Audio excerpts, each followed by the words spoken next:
Bonjour chers apprenants, je suis Madame Sakina, professeure de français.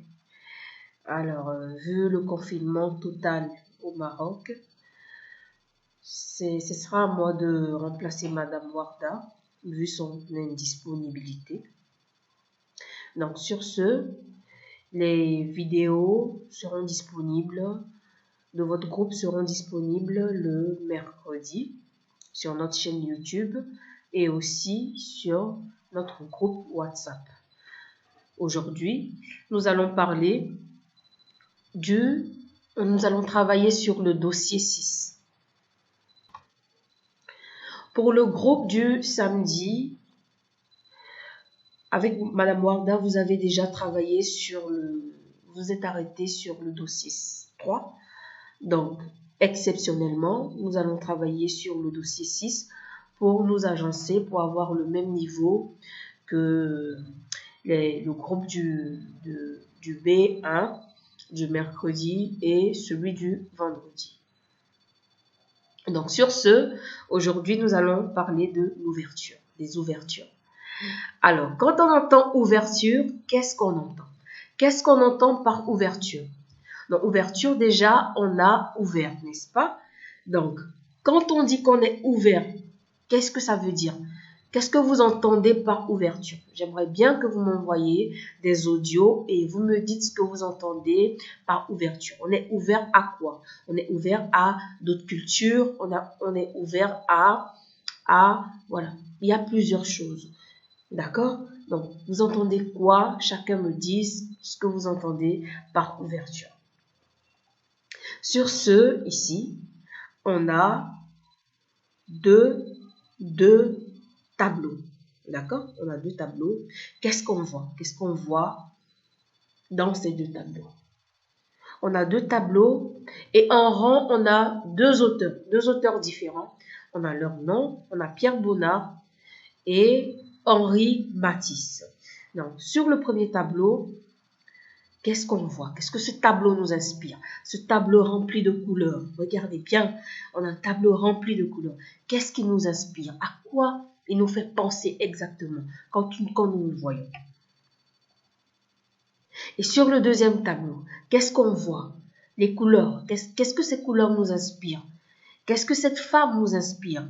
Qu'est-ce que cette image veut dire? Qu'est-ce qu'elle produit en nous? Donc, on regarde bien les tableaux différents et on voit. Donc, ces tableaux dégagent quelque chose. Quelque chose, ça peut être de la joie, ça peut être de la tristesse, ça peut être quelque chose de mélancolique. D'accord? Donc, Pierre Bonnard, le premier rang, on voit Pierre Bonnard, 1867 à 1947. Et on voit une citation, il ne s'agit pas de peindre la vie, il s'agit de rendre la peinture vivante. Et regardez bien, la première image, la première œuvre, on a en bas Pierre Bonnard, décor à Vervins. Donc, on a le nom de l'auteur. Pierre Bonnard, c'est un auteur. C'est lui l'auteur de cette œuvre. La première œuvre que vous voyez en bas, où c'est écrit Pierre Bonnard, c'est l'œuvre de Pierre Bonnard. Et le décor à Vervins. D'accord? Donc, ça, c'est le nom de son œuvre. Si vous comprenez bien, ça, c'est le nom de son œuvre. Et cette citation a quelque chose à voir avec ses œuvres ou cette œuvre.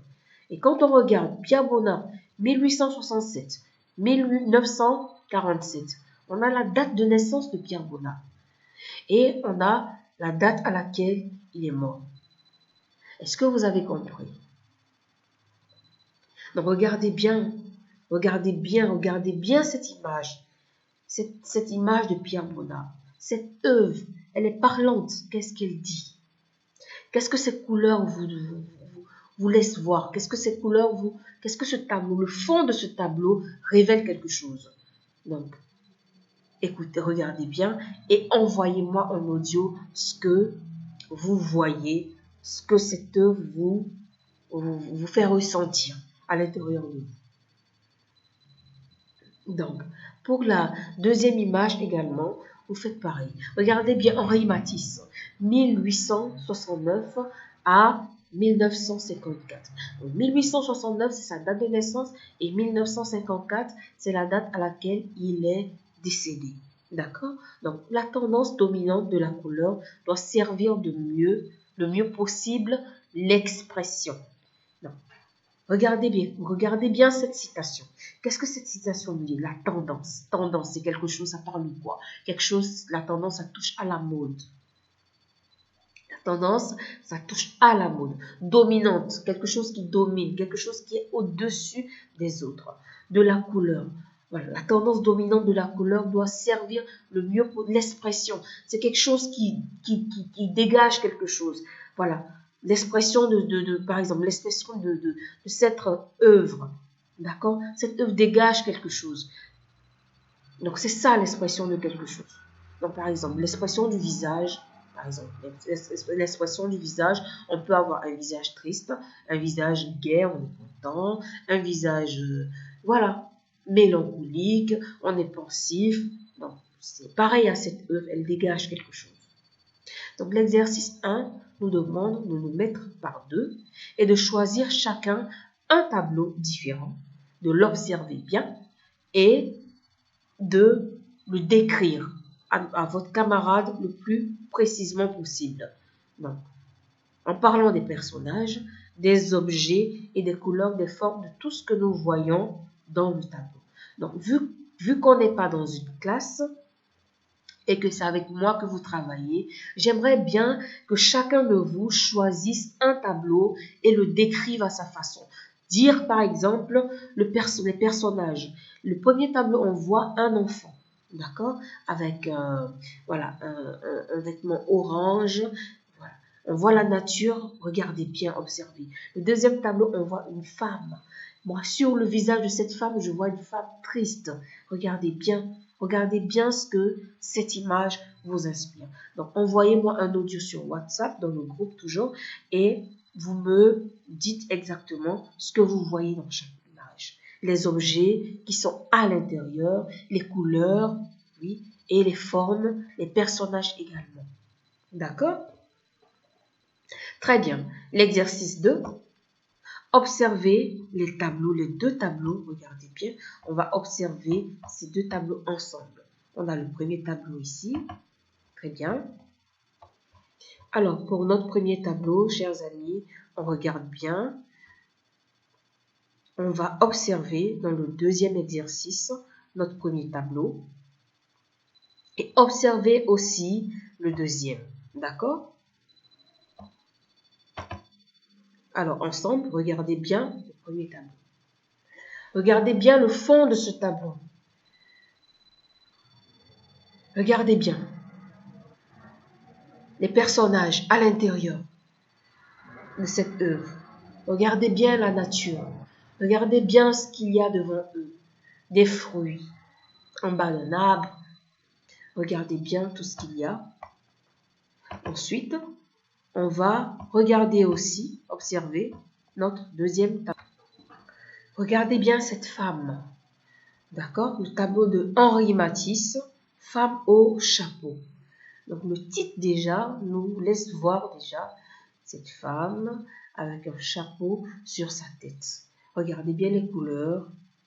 Regardez bien la position de cette femme. Comment elle est assise. Est-ce qu'elle est arrêtée? Est-ce qu'elle est assise? Regardez bien. Regardez bien son air, l'air de son visage. Qu'est-ce que son visage dégage? Son visage dégage quoi? De la tristesse, de la joie, de la mélancolie ou un visage, un regard qui est perdu. Alors moi je vois une femme qui a un regard triste. Donc le visage est triste, même sur la bouche il n'y a pas de sourire. Donc pour moi je vois une femme déjà qui est triste. Donc quand vous finissez d'observer ces deux tableaux, lisez les citations de Matisse et de Bonnard. Vous lisez les deux citations. Il ne s'agit pas de peindre la vie, il s'agit de rendre la peinture vivante. D'accord? Et la deuxième citation, la tendance dominante de la couleur doit servir le mieux l'expression. D'accord? Et vous dites ce qu'il y a de commun aux deux peintres. Donc là, on parle de deux peintres qui ont deux citations. Donc, nous devons dire ce qu'ils ont de commun, ce que ces deux citations ont de commun. Le commun, ça veut dire ensemble, ça veut dire semblable. Donc, ces deux citations ont quelque chose d'ensemble, ont quelque chose qu'ils partagent. D'accord? Donc, vous allez faire ressortir cela. Ils ont tous deux utilisé la couleur.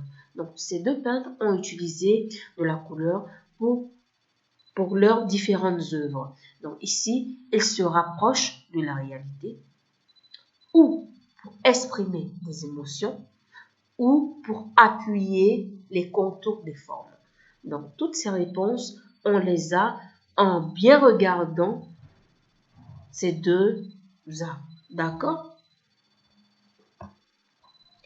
L'exercice 3, nous allons procéder à une écoute. Donc, je vous invite, chers apprenants, ensemble à écouter ces deux commentaires. Donc déjà, écoutons les deux commentaires et associons chacun d'eux à un tableau et justifions. Donc déjà, nous allons écouter les deux commentaires.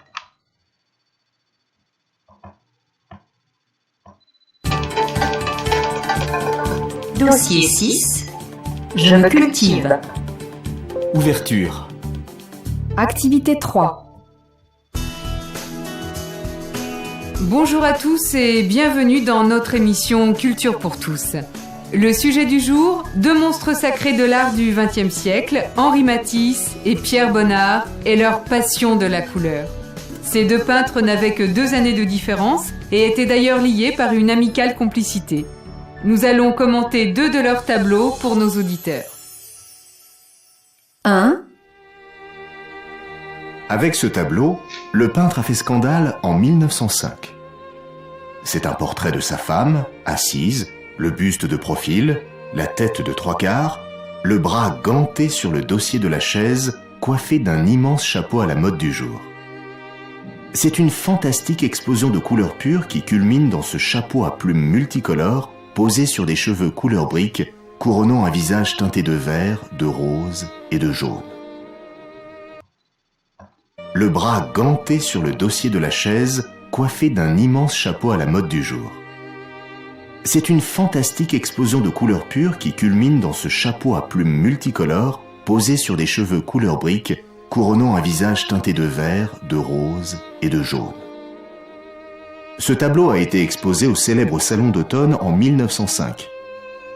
À cette occasion, le journal Le Matin écrit « On a jeté un pot de couleur à la face du public ». Le peintre a en effet utilisé du rouge, du vert et du jaune pour colorer le visage de sa femme, qui d'ailleurs n'a pas osé entrer visiter l'exposition. Ce dernier s'est défendu en disant que le choix de ces couleurs était basé sur le sentiment, sur l'expérience de sa sensibilité. Le destin du fauvisme s'achèvera 2 ans après le scandale du Salon d'automne de 1905. Chacun des fauves se dirigera vers d'autres horizons plus personnels. 2. Sur la terrasse d'une maison, 3 femmes s'activent. Les murs sont orangés, les troncs des arbres mauves, les feuillages vert émeraude. Tout baigne dans une lumière intensément chaleureuse et prend des allures de paradis terrestre. On pense à une côte méditerranéenne rêvée et magnifiée. Ce tableau, qui date de 1920, a pourtant été peint en Normandie, où le ciel est souvent nuageux. Le peintre, chef de file du mouvement des Nabis, ne représente pas vraiment la réalité. La perspective qu'il rend dans ce tableau est impossible. Il transpose ses sensations en touches colorées. À partir de couleurs complémentaires, il obtient des associations qui surprennent l'œil. Le bleu n'est jamais loin de l'orangé, ni le violet du jaune. Tout se fond en de vibrantes harmonies. Ce peintre est un virtuose de la palette.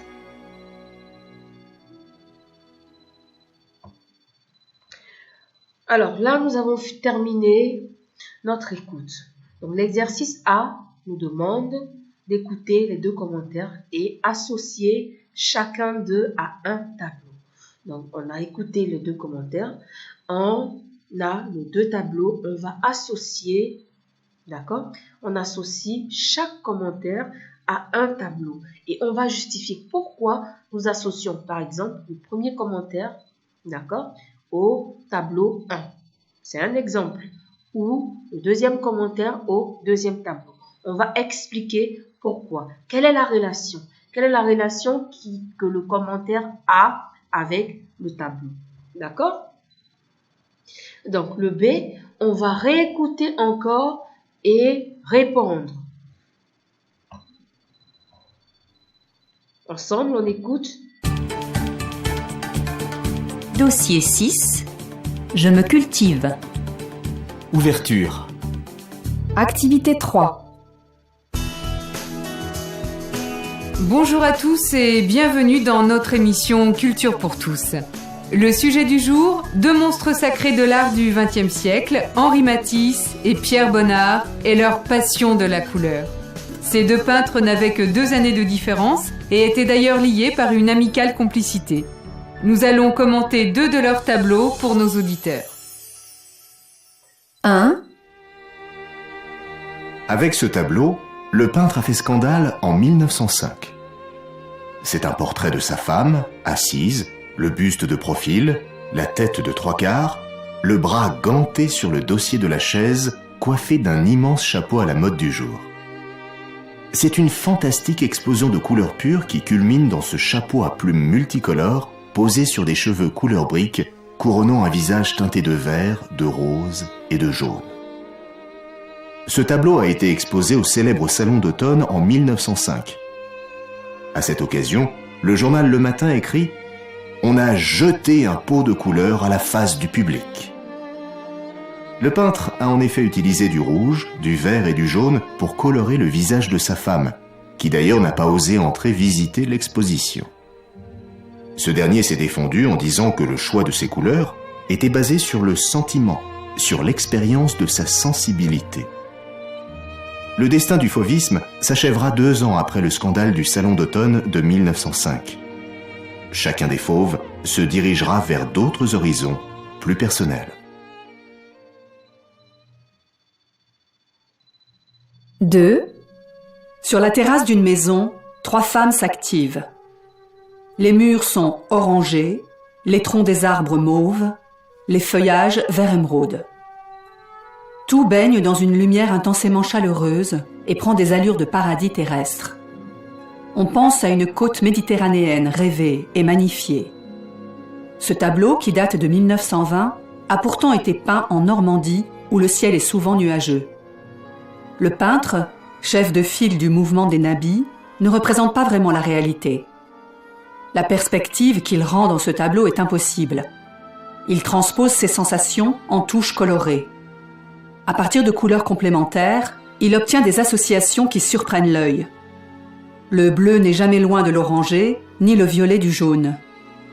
Tout se fond en de vibrantes harmonies. Ce peintre est un virtuose de la palette.